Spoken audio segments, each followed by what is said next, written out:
It is well known that in recent days a troop of less than half-educated people have put forth the doctrine that Shakespeare lent his name to a body of poetry with which he had really nothing to do, which he could not have understood, much less have written.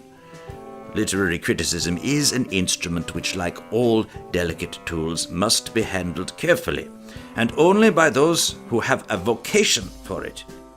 Georg Brandes. Various cults have arisen to advocate the authorship of this or that candidate. These cults have all the fervor of religion, and indeed the whole movement is permeated with emotion that sweeps aside the intellectual appraisal of facts, chronology, and the laws of evidence. The disciples of the cults, like certain other fanatic sectarians, rail on disbelievers and condemn other cultists as fools and knaves. Lewis B. Wright. The anti-Stratfordian hobbies away his time collecting proofs that the fellow named Shakespeare did not write the Shakespeare plays. For the assault on Shakespeare could be mounted by anyone with sufficient leisure and insufficient respect, but only Shakespeare could have written the plays. No, no, the detractors cry. He was uneducated and could know nothing of life, implied as I do. David Mamet.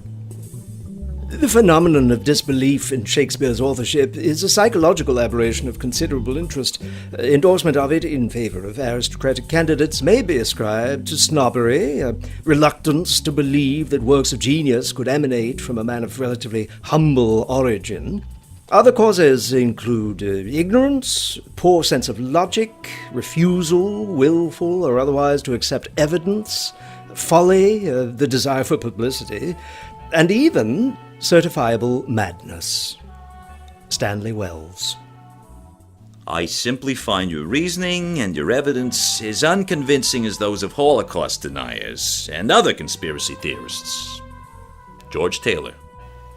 Anti-Stratfordians are the Jack Rubies of literary history. They engage in an outpouring of verbal vitriol characterized by a richness of dementia.